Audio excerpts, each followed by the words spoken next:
I think preaching is a craft as opposed to an art. And I would make that, so like for me, quilting is a craft that anybody who is dedicated to spending the time to learn how to make straight, even stitches can learn to quilt. You know, it is a, well, I don't want to say it's a finite range of skills that are necessary, and if you just give yourself enough time, you'll be able to do it.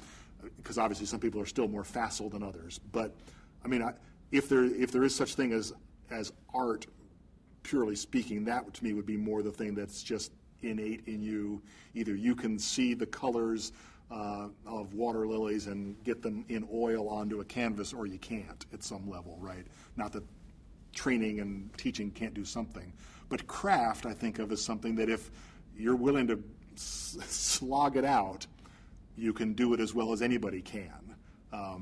And I think preaching is more of a craft. So there are ways that it can be taught. You can break down the component parts about theological parts, biblical parts, the rhetorical parts, and you can work on those skill sets. I mean, as among the crafts, preaching is probably is one of the most diverse. I mean, there's a million little bits to it.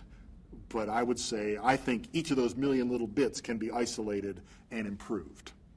So, you know, but obviously some people come with some, you know, better intellect, better imagination. But even those can be developed. The ability to see, the ability to notice what you notice. I mean, writers talk about this all the time. I mean, if you read books on writing, some version of notice what you notice is in every book on writing, right?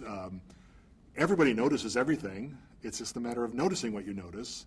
And if the person who notices what they notice and can bring it to expression is a genius. Everyone else is just saying, well, yeah, I noticed that. I just didn't think to say it first. Well, one of the gifts of preaching is being the one that can see it, know that they see it, and be able to say it. And suddenly they're a genius, or a good writer, or a poet.